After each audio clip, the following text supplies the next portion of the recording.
Hello दोस्तों, नमस्कार। Education point YouTube channel में आपका फिर से स्वागत है। आज हम 10th क्लास के गणित विषय का जो सीरीज चल रहा है, प्रीवियस ईयर क्वेश्चन सीरीज, इसका 7वां सीरीज लेकर के आए हैं। और 7वें सीरीज में जो चैप्टर लाए हैं, उस चैप्टर का नाम है pair of linear equations in two variables, अर्थात दो चर वाले रैखिक समीकरण युग्म।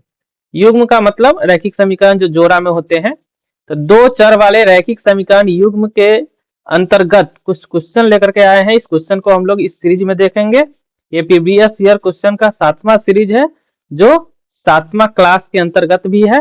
और इस क्लास में हम लोग दो चर वाले रैखिक समीकरण युग्म का कुछ क्वेश्चन देखेंगे। तो चलिए, समय को बिना बर्बाद किए हुए हम लोग क्वेश्चन की तरफ चलते हैं।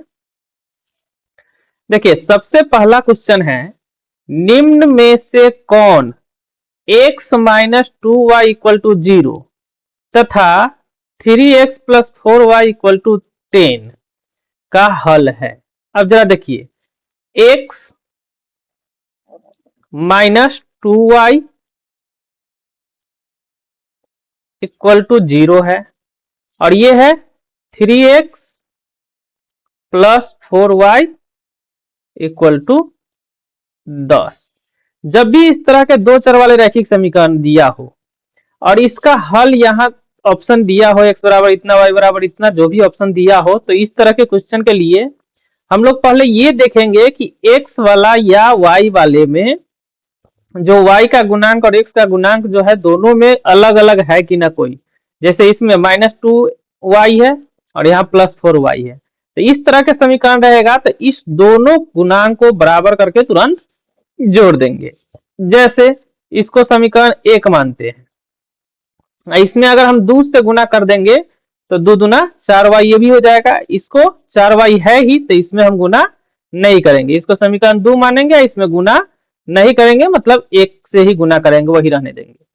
तो ये हो जाएगा, 2 से अगर गुना करेंगे तो टोटल में 2 से गुना हो जाएगा। ये हो जाएगा 2x माइनस 2 दूनी 4y इक्वल टू 0 में 2 से गुना होगा तो 0, और ये है 3x plus 4y equal to 10। जब इसको ऐड करेंगे तो ये 4y माइनस में, ये 4y प्लस में है, ये दोनों कट जाएगा। ये हो जाएगा 2 3 5x, इधर बच जाएगा 10 में 0 जुटेगा तो 10। अब x बराबर निकल जाएगा 10 में, इधर से 5 से आकर के भाग दे देंगे तो 5 दूनी 10 कट जाएगा, तो x बराबर निकल गया 2। अब x बराबर 2 को किसी एक में रख देंगे, इस समीकरण में या इस समीकरण में रख दीजिए। तो पहला समीकरण में ही रखते हैं। पहला है x minus 2y equal to 0, तो x के जगह पर लिखेंगे 2 माइनस 2y इक्वल टू 0। इस 2 को उधर ले जाएंगे तो माइनस 2y बराबर -2 हो जाएगा। अब y बराबर हो जाएगा इधर -2, इधर का -2 इधर आएगा तो बटा में -2, -2 से -2 कट जाएगा, y बराबर 1 निकल गया। यानी x का मान 2 और y का मान 1 होगा, और ये ऑप्शन ए में दिया हुआ है, तो इसका सही आंसर हो जाएगा ऑप्शन ए, x बराबर 2 y बराबर 1। तो इस तरह से हम लोग जल्दी से क्वेश्चन को सॉल्व कर लेंगे और आंसर में टिक लगा देंगे। अगला क्वेश्चन है, 0.3x माइनस 0.37 बराबर 0.37x माइनस 0.3 है, तो इसमें x का मान क्या होगा। तो इसमें x का मान निकालने के लिए हम लोग क्या करेंगे, x वाले को बाईं ओर रखेंगे। 0.3x माइनस 0.37 बराबर इधर है 0.37x माइनस 0.3। अब ये x वाले को इधर ले आएंगे तो 0.3x माइनस 0.37x हो जाएगा। अब बराबर इधर माइनस 0.3 पहले से है, तो माइनस 0.3, ये माइनस 0.37 जब दाईं ओर आएगा तो ये हो जाएगा प्लस 0.37। अब देखिए 0.3x में से 0.37 घटाएंगे तो ये बड़ा है, ये छोटा है, तो इसमें से इसको घटाएंगे तो -13 हो जाएगा, और 0.37 में से 0.3 को घटाएंगे तो ये 7 बचेगा, और ये 3 में से 3 गया 0.0, 0.07 x हो जाएगा। अब इधर देखिए ये 0.37 बड़ा है, 0.3 छोटा है, ये माइनस में है, ये प्लस में है, तो जो बड़ा होगा उसका चिन्ह प्लस रहेगा, बड़ा में से छोटा घटेगा। तो 0.37 में से 0.3 घटाएंगे तो 0.07 आएगा। इसका घटाव हम बताए थे एक बार, दोनों में 0.37 में से कैसे 0.3 घटाएंगे। 0.3 को ऐसे घटाएंगे, यहाँ कुछ नहीं है तो 0 दे देंगे, घटा देंगे, 7 में से 0 गया 7, और 3 में से 3 गया 0.0, इस तरह से घटाएंगे। अब यहाँ जरा देखिए, ये 0.07x और ये 0.07 है। अब ये x का वैल्यू निकालेंगे तो 0.07 बटा ये इधर आएगा तो माइनस 0.07 हो जाएगा। 0.07 से 0.07 एक बार में कट जाएगा, माइनस में तो माइनस आंसर आ जाएगा, यानी x बराबर हो जाएगा -1, और x बराबर -1 ऑप्शन ए में दिया हुआ है, तो इसका सही आंसर हो जाएगा ऑप्शन ए -1। अब -1 रख करके भी आप देख सकते हैं, -1 यहाँ रखेंगे तो 0.3 ही आएगा माइनस में, तो माइनस माइनस माइनस रहेगा, 0.37 और 0.3 जुटेगा तो 0.67 हो जाएगा माइनस में। यहाँ -1 रखेंगे तो ये भी माइनस में आ जाएगा, ये भी माइनस में, ये दोनों जुटेगा तो -0.67 हो जाएगा, तो दोनों ओर का मान बराबर हो जाएगा, यानी इसका सही आंसर हो जाएगा ऑप्शन ए -1।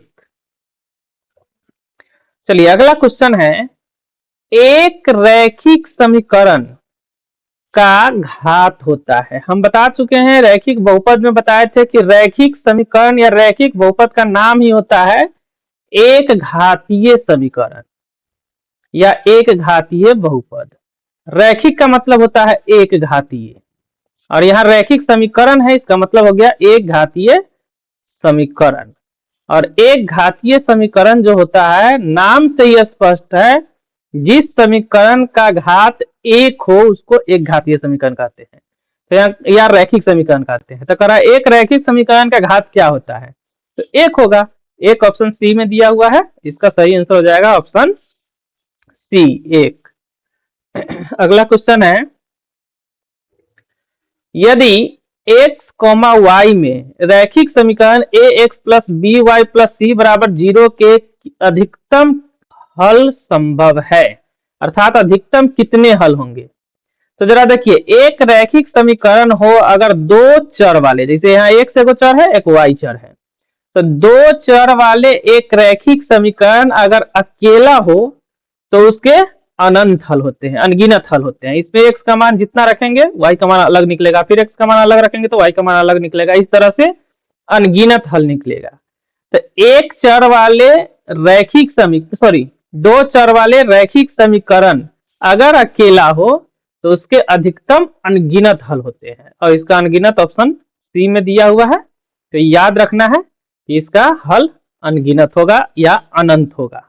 अनगिनत, अनंत, असंख्य भी देता है, ऑप्शन में अनगिनत भी रह सकता है, असंख्य भी रह सकता है, जिसकी संख्या संभव नहीं हो उसको कहते हैं असंख्य, या फिर अनंत, अनंत ऐसा भी रह सकता है। तो ये तीनों एक ही वर्ड हुआ, तो इस तरह से हम लोग ऑप्शन सी अनगिनत में टिक लगा देंगे। वहां एग्जाम में आपको OMR शीट पर रंगना होगा, तो जो सी होगा सी पर रंग देंगे। तो इसको ध्यान रखना है एकदम कि अगर x y में दो चर वाला एक रैखिक समीकरण अकेला हो तो उसके अनगिनत हल होते हैं, ये ध्यान रखना है। चलिए अगला क्वेश्चन है, यदि दो चर वाले दो रैखिक समीकरणों के, देखिए इसमें दो समीकरण है, अर्थात समीकरण युग्म है। इससे पिछला क्वेश्चन में एक समीकरण था, इसमें दो रैखिक समीकरण है और दोनों दो चर वाला है।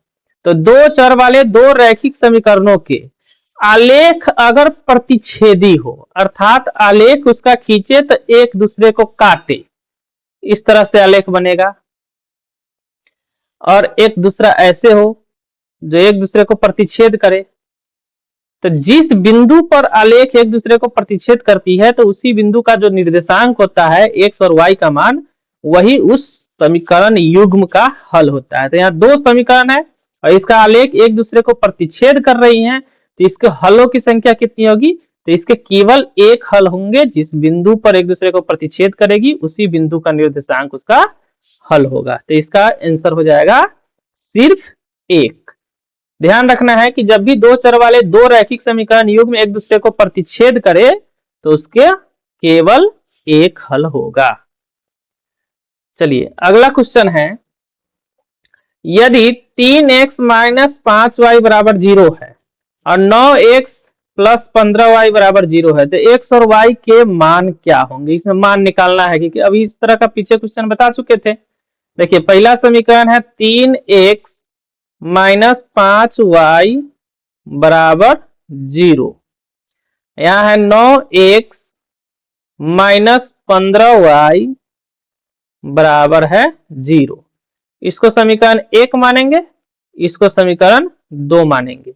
अब यहाँ देखिए y में यहाँ प्लस है, अब y में इसके पहले माइनस है, इसके पहले प्लस है, तो y वाले को ही काटने की कोशिश करेंगे। तो यहाँ 15 है तो इसको भी 15 पुराएंगे और इस 5 को 15 पुराने के लिए हमको 3 से गुना करना होगा। तो समीकरण 1 में 3 से गुना कर देंगे, समीकरण 2 में किसी संख्या से गुना नहीं करना है, अर्थात 1 से गुना करना है।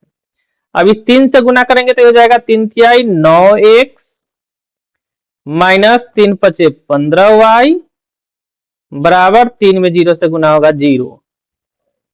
दूसरा है 9x प्लस 15y बराबर 0। इसको जोड़ेंगे तो 15y से 15y कट जाएगा, ये जुटेगा तो 9 9 18x बराबर 0 0 0। तो x बराबर हो जाएगा 0/18, इसलिए x का वैल्यू हो गया 0। अब x का मान 0 निकल गया, जो ऑप्शन बी में भी दिया हुआ है और डी में भी दिया हुआ है। तो x के मान 0 को फिर इस समीकरण 1 में या 2 में डाल के देख लेंगे। पहला समीकरण है 3x माइनस 5y बराबर 0, तो x का मान यहाँ 0 निकला है, तो यहाँ 0 बिठाएंगे तो 3 गुने 0 माइनस 5y बराबर 0। तो ये हो जाएगा 0 माइनस 5y बराबर 0, यानी माइनस 5y बराबर 0। तो ये माइनस 5 इधर आएगा तो वो भी 0 बन जाएगा, y बराबर हो जाएगा 0/-5, यानी y बराबर 0। तो इसमें x का मान भी 0, y का मान भी 0, और ये ऑप्शन दिया हुआ है ऑप्शन बी में, x बराबर 0 y बराबर 0। इसका सही आंसर हो जाएगा x बराबर 0 y बराबर 0, ऑप्शन बी। चलिए अगला क्वेश्चन है, रैखिक समीकरण युग्म 2x माइनस 3y प्लस 2 और 6x माइनस 9y प्लस 5 के कितने हल होंगे?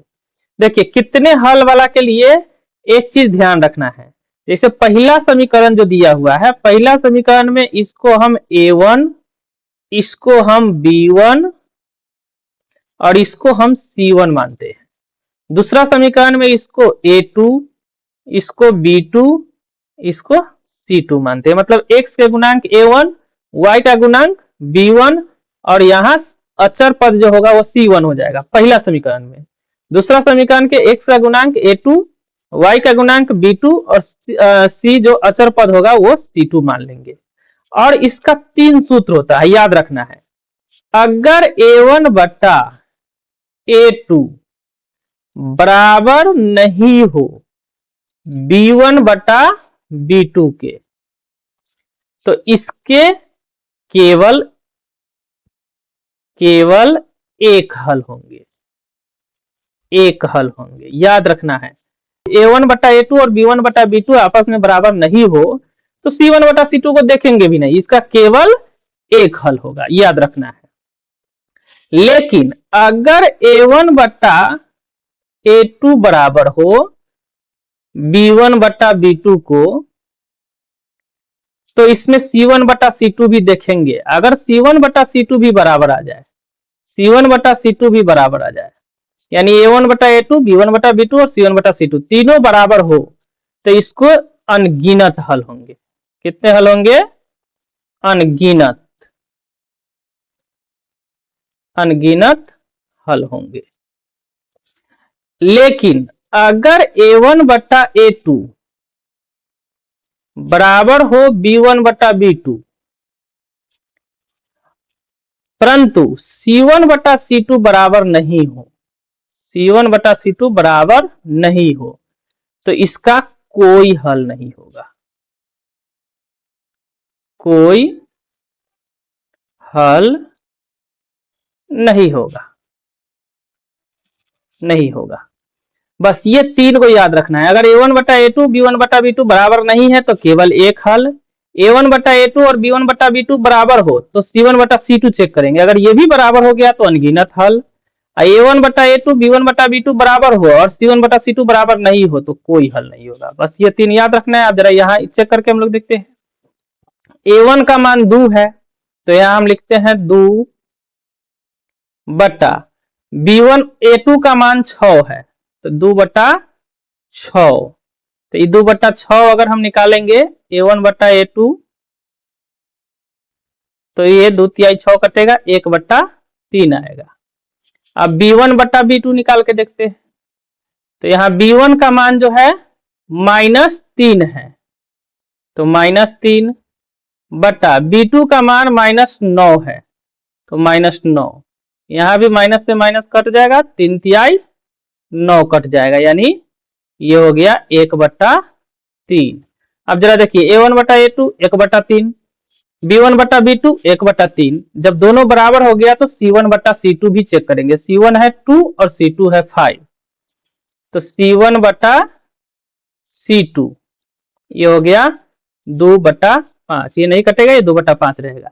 देखिए A1 बटा A2 B1 बटा B2 बराबर है और C1 बटा C2 बराबर नहीं है, अर्थात इस रूप में आ गया तो इसका कोई हल नहीं होगा। तो कोई हल नहीं, ऑप्शन बी में दिया हुआ है तो इसका सही आंसर हो जाएगा ऑप्शन बी, कोई हल नहीं।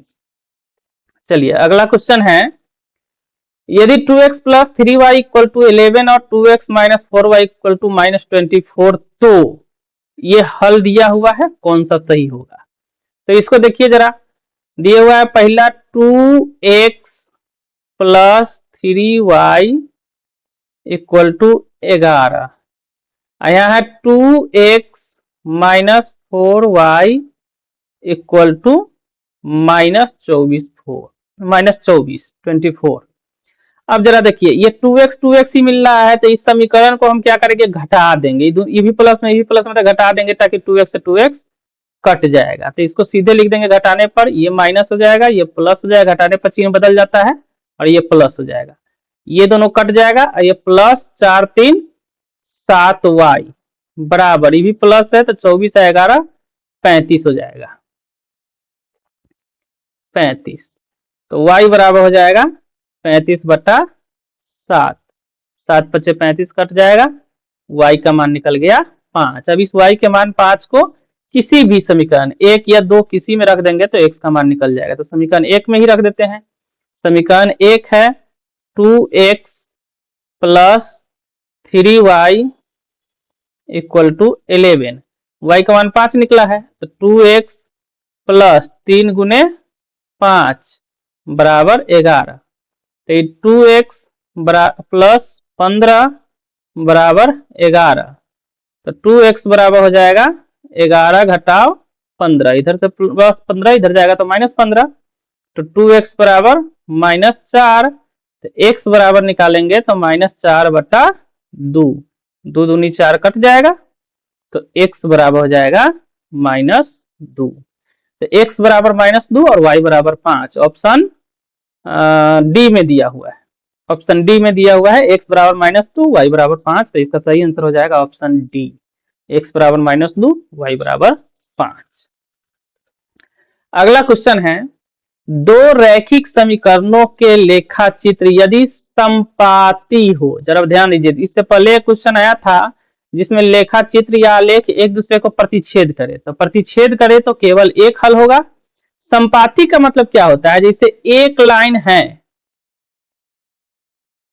और इसी पर दूसरा लाइन हो, एक दूसरे पर आश्रित दूसरा लाइन हो, तो इसको संपाती कहते हैं। तो जब एक दूसरे पर दोनों लाइन आश्रित हो तो इस लाइन पर के जितने बिंदु होंगे दोनों लाइन में उभयनिष्ठ होंगे, यानी इसके बहुत सारे हल हो सकते हैं, सभी बिंदु का निर्देशांक इसका हल होगा, तो इसका टोटल हल जो होगा अनगिनत होगा, तो इसका सही आंसर हो जाएगा ऑप्शन सी अनगिनत हल। जब भी दो रैखिक समीकरण के लेखा चित्र या आलेख, आलेख को ही लेखा चित्र कहते हैं, अगर संपाती हो, संपाती मतलब एक दूसरे के ऊपर आश्रित हो, आश्रित भी दे सकता है, संपाती भी दे सकता है, तो उनके कितने हल होंगे? तो इसका ऑप्शन सीधा लगा देना है अनगिनत हल वाला। अनगिनत हल वाला ऑप्शन इसमें सी है, इसलिए इसका सही आंसर हो जाएगा ऑप्शन सी। चलिए अगला क्वेश्चन है, यदि समीकरण 2x माइनस वाई माइनस 3 बराबर 0 एवं 12x प्लस 7y माइनस 5 बराबर 0 के आलेख किस प्रकार की सरल रेखा होगी? अब इसके हल के ऊपर निर्भर करता है। अगर एक हल होगा तो प्रतिच्छेदी होगी, कोई हल नहीं होगा तो समानांतर होगी, और अनेक हल होगा तो संपाती होगी। तो इसका भी उसी तरह से हम चेक करके देखेंगे। a1 बटा a2, देखिए a1 बटा a2 का वैल्यू पहले निकालेंगे। तो a1 का मान पहला समीकरण के x का गुणांक होता है 2, बटा a2 का मान दूसरा समीकरण के x का गुणांक हो जाएगा 12। तो 2 छक 12 कट गया, यह आ गया 1 बटा 6। अब b1 बटा b2 निकालिए, b1 बटा b2, b1 का मान y का गुणांक, यहाँ y के बगल में कुछ नहीं है मतलब 1 छुपा हुआ रहता है, तो यहाँ माइनस है इसलिए y का गुणांक -1 हो जाएगा पहला समीकरण के। और दूसरा समीकरण के y का गुणांक 7 जो है ये b2 हो जाएगा, तो बटा 7 हो जाएगा, तो ये हो गया -1 बटा 7। अब देखिए a1 बटा a2 1 बटा 6 है, b1 बटा b2 -1 बटा 7 है। जब a1 बटा a2 और b1 बटा b2 बराबर नहीं हो तो c1 बटा c2 को चेक ही नहीं करेंगे। सीधा a1 बटा a2 और b1 बटा b2 बराबर नहीं है तो c1 बटा c2 को चेक नहीं करेंगे, इसका केवल एक हल होगा। ध्यान रखना है, केवल एक हल होगा। और एक हल होगा अर्थात इसके आलेख जो होंगे एक दूसरे को प्रतिच्छेद करेगी, यानी इसका आलेख जो है इस तरह से एक दूसरे को काटेगा। तो इसका ऑप्शन हो जाएगा ऑप्शन सी, प्रतिच्छेदी सरल रेखाएं इसका आलेख होगा। तो जब भी केवल एक हल होता है उसका आलेख प्रतिच्छेदी सरल रेखाएं होती है। चलिए ये वीडियो आपको कैसा लगा कमेंट जरूर कीजिएगा, और वीडियो अच्छा लगा हो देखते हैं तो लाइक कीजिए, शेयर कीजिए और सब्सक्राइब कीजिए, ताकि हमारा मनोबल और बढ़े और हम अच्छा क्वेश्चन लेकर के फिर से आपके लिए लाएं। और वैसे स्टूडेंट जो 2026 में 10th का एग्जाम देने वाले हैं उनके लिए हम चैप्टर बाय डिटेल क्लास 1 मार्च से ला रहे हैं, इसलिए आप लोग मेरे YouTube चैनल को सब्सक्राइब कर लीजिए, ताकि जब भी हम क्वेश्चन डालें आपको मिलता रहे, आप इसका लाभ उठा सके। तब तक के लिए धन्यवाद, मिलेंगे फिर अगले वीडियो में नए क्वेश्चन के साथ।